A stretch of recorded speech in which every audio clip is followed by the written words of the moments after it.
In this video, we'll cover a complete summary of Why Nations Fail by Daron Acemoglu and James Robinson, a powerful book. So, let's start the complete book summary. Why Nations Fail: The Origins of Power, Prosperity, and Poverty by Daron Acemoglu and James Robinson tries to answer a very important question. Why are some countries rich and others poor? The authors believe that the answer lies in how a country organizes its society, especially its political and economic systems, which they call institutions. To show this, Daron Acemoglu and James Robinson start their book by looking at a city called Nogales. What's interesting about Nogales is that it's split right down the middle by the border between the United States and Mexico. If you look at the people on the US side, they are much richer and have more opportunities than the people on the Mexican side. But here's the thing. They share the same geography, the same culture, and even the same history. So, why the big difference in their lives? Acemoglu and Robinson argue that the reason is the different institutions that have developed on each side of the border. They point out that the way the United States was set up in colonial times gave more people a say in how things were run, while in Mexico, a small group of people had most of the power. These early differences in how the societies were organized had a long-lasting impact on how wealthy and successful each side became. This example of Nogales helps to set up the main idea of the book, that the way a country organizes itself, its institutions, is a key reason why some nations are rich and others are poor. In the second chapter, Daron Acemoglu and James Robinson look at some common ideas about why some countries are poor, and argue that these ideas don't really hold up. One idea is that geography is the main reason. People sometimes say that countries in hot climates, or those without many natural resources, are bound to be poor. But the authors point out that there are many examples where this isn't true. For instance, some countries with lots of resources are still very poor, while others that don't have many resources have become rich. Another idea is that culture is the key. Some people believe that certain cultures are just better suited for success than others. However, Acemoglu and Robinson use the example of Nogales again to show that this isn't the main reason, as people on both sides share the same culture, but have very different economic outcomes. They also argue against the idea that poor countries are poor simply because their leaders don't know the right things to do. The authors suggest that often, the leaders in poor countries actually benefit from keeping things the way they are, even if it means the majority of people stay poor. So, this chapter explains that the usual explanations for why nations fail don't really tell the whole story. Chapter 3 of Why Nations Fail by Daron Acemoglu and James Robinson introduces their main explanation: the difference between inclusive and extractive institutions. Inclusive economic institutions are those that give many people the chance to participate in the economy. They protect people's property rights, make sure the legal system is fair, and allow for competition and new ideas. When people feel their property is safe and they have a fair shot at making a living, they are more likely to work hard, invest, and come up with new things, which helps the whole country become richer. On the other hand, extractive economic institutions are set up to benefit a small group of people who are in power. These institutions often don't protect the property of regular people. The legal system might be unfair, and there might not be much opportunity for new businesses or ideas. In these cases, most people don't have much reason to work hard or invest because they might not get to keep the benefits. The authors also point out that political institutions, which are the rules about how a country is governed, are very important for deciding whether economic institutions become inclusive or extractive. When many people have a say in how the government is run, it's more likely that economic institutions will be fair and inclusive. But if a small group of people has all the political power, they are more likely to create economic institutions that make them rich, even if it hurts everyone else. In Chapter 4, Daron Acemoglu and James Robinson explain that even small differences in how countries are set up or important events in history can lead to very different paths for those countries over time. They talk about critical junctures, which are big, events that can change the way a society is organized. For example, They look at the Black Death in the 14th century. In Western Europe, this terrible disease led to a shortage of workers, which meant that ordinary people had more power to ask for better treatment and pay. This helped to weaken the old system where lords had a lot of control over peasants.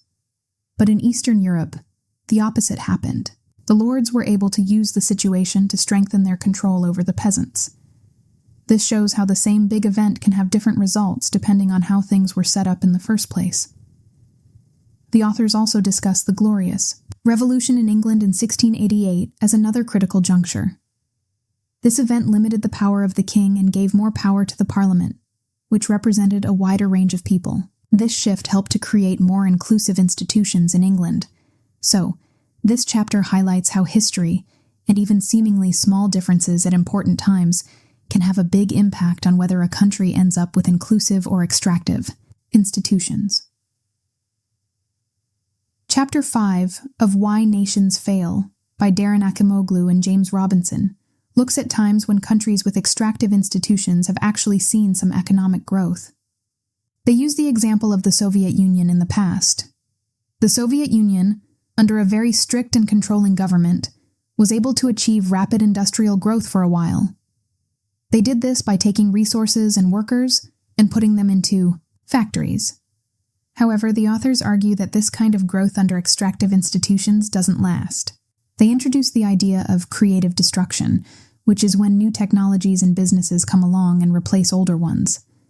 This process is what keeps an economy growing in the long run, but governments with extractive institutions often don't like creative destruction because it can shake up their power and create new groups of people who might challenge them.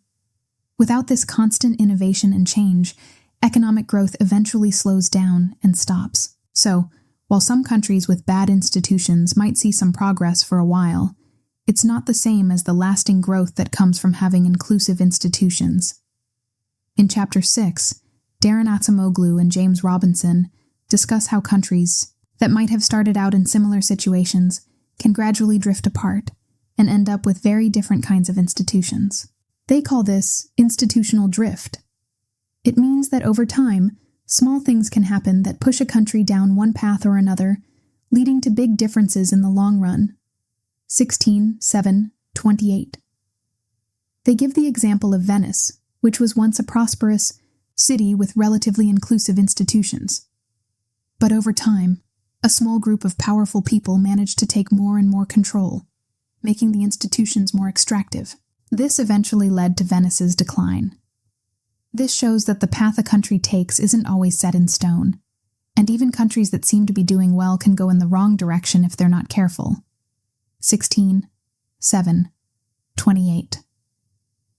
The authors emphasize that history isn't predictable, and chance events and the choices people make at different times can really shape how a country's institutions develop. Chapter 7 of Why Nations Fail by Daron Acemoglu and James Robinson focuses on important turning points in history when societies have managed to shift from having extractive institutions to more inclusive ones. They highlight the English Glorious Revolution of 1688 again as a key example. This event was a major turning point because it limited the power of the king and gave more power to the Parliament, which represented a broader group of people.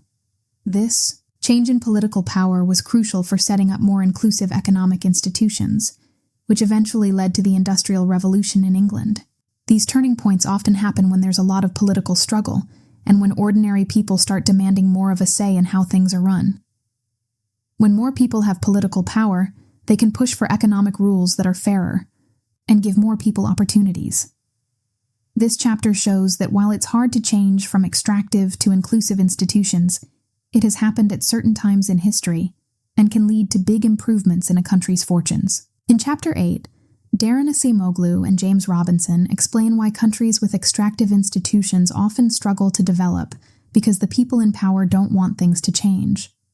They talk about how these elites often resist new technologies and ways of doing things because they fear it will disrupt their power and wealth. They give examples like the Ottoman Empire, which banned the printing press for a long time because the rulers worried that if more people could read, they might challenge their authority. Similarly, in Russia and Austria-Hungary, the powerful people initially didn't want railroads to be built because they thought it would lead to social and political changes they didn't like. This resistance to new ideas and technologies, which the authors call creative destruction, is a big reason why countries with extractive institutions often stay poor. Without new innovations and ways of doing things, it's very hard for a country to grow and become prosperous. Chapter 9 of Why Nations Fail by Daron Acemoglu and James Robinson points out that even countries that have developed relatively inclusive institutions aren't guaranteed to stay that way. They can sometimes take a turn and become more extractive, which can lead to a decline in their development. The authors emphasize that progress isn't always a straight line upwards, and it's important to protect inclusive institutions from being taken over by narrow interests. When a small group of people manages to gain control of political and economic institutions, they might create rules that benefit themselves at the expense of everyone else. This can lead to a situation where the country stops progressing or even goes backwards. The earlier example of Venice, where inclusive institutions were gradually replaced by extractive ones, shows how this can happen. This chapter reminds us that having good institutions isn't just about setting them up in the first place, but also about making sure they are maintained and don't get corrupted over time. In Chapter 10, Daron Acemoglu and James Robinson explore how the idea of inclusive institutions and the wealth that comes with them can spread from one country to another. They use the French Revolution as an example of how ideas about freedom and equality, which are important for inclusive institutions, can travel across borders and inspire change in other countries. Napoleon's conquests also helped to spread these ideas in Europe. When people in one country see that another country is successful because of its inclusive institutions, it can create pressure for similar changes in their own country. Also, when countries trade and interact with each other, there can be pressure to adopt more inclusive practices in order to compete and attract investment. This chapter shows that the benefits of inclusive institutions aren't just limited to the countries that have them, but can also have a positive influence on the rest of the world. Chapter 11 of Why Nations Fail by Daron Acemoglu and James Robinson discusses the idea of a virtuous circle. This is when having inclusive political institutions leads to having inclusive economic institutions, which in turn makes the political institutions even stronger and more inclusive. For example, in Britain after the Glorious Revolution, as more people gained political rights, they pushed for and got more economic rights and opportunities. This made the political system even more representative and accountable. Once this kind of positive cycle gets going, it can be hard to break, and it helps to make inclusive institutions more stable and long-lasting. The authors point out that this process often requires different groups in society to come together and support the idea of inclusive institutions. The more people who have a stake in keeping institutions inclusive, the harder it is for a small group of elites to take control and make them extractive. In contrast to the Virtuous Circle, Chapter 12 of Why Nations Fail by Daron Acemoglu, and James Robinson describes a vicious circle. This happens when extractive political institutions create extractive economic institutions, which then make the elite richer and more powerful, allowing them to further strengthen the extractive system. They give the example of Sierra Leone, where the bad institutions from the colonial era were simply continued and even made worse by the people who took over after independence. This creates a situation where it's very hard to escape poverty and inequality because the people in power have a strong interest in keeping things the way they are. The authors also mention the iron law of oligarchy, which suggests that even when people try to overthrow an extractive regime, they might just end up with a new set of rulers who continue the same bad practices. Unless there are fundamental changes to the political and economic rules that govern how power is distributed, just changing the leaders might not be enough to break the vicious circle. Chapter 13 of Why Nations Fail by Daron Acemoglu. And James Robinson looks at some countries in the world today that are still struggling because they have extractive political and economic institutions. They discuss countries like Zimbabwe, Sierra Leone, Colombia, Argentina, North Korea, Uzbekistan, and Egypt, showing how their bad institutions have led to economic problems and inequality. Despite all the changes and progress in the world, the basic idea of inclusive versus extractive institutions still helps to explain why some countries are doing so much better than others. The authors also look at China, which has had a lot of economic growth even though it still has a very controlling political system. While they acknowledge China's success, they argue that its lack of political inclusiveness could cause problems for its growth in the long run. They suggest that even if a country with extractive institutions manages to grow for a while, it might hit a limit if it doesn't also become more politically inclusive. In Chapter 14, Daron Acemoglu and James Robinson discuss how difficult it can be for countries with extractive institutions to change to inclusive ones. The people, who benefit from the way things are, the elites, will usually fight hard against any changes that might take away their power and wealth. It often takes a lot of political will, and sometimes even big social movements or conflicts to overcome this kind of resistance. However, the authors also point to examples in history where countries have successfully made this transition. Bao, Glorious Revolution in England and the Meiji Restoration in Japan are two examples where broad groups of people pushed for and achieved more inclusive political and economic systems. These examples show that even though it's tough, it is possible for countries to break free from extractive institutions and move towards a path of greater prosperity for everyone. In the final chapter, 15, of Why Nations Fail, Daron Acemoglu and James Robinson bring everything together and restate their main argument. They emphasize again that the reason some nations are rich and others are poor is mainly because of their institutions, whether they are inclusive or extractive. They argue that this explanation is more convincing than just blaming geography, culture, or the ignorance of leaders. The book provides a way to understand why there's so much inequality in the world and what the underlying causes of national success and failure are. The authors also discuss what this means for trying to help poor countries develop. They suggest that just giving money as aid might not be very effective if the fundamental institutions in those countries are still extractive. For lasting development to happen, there needs to be real change in the political and economic systems to make them more inclusive, giving more people opportunities and protecting their rights. Ultimately, the book concludes that building inclusive institutions is the key to unlocking prosperity and reducing poverty around the world.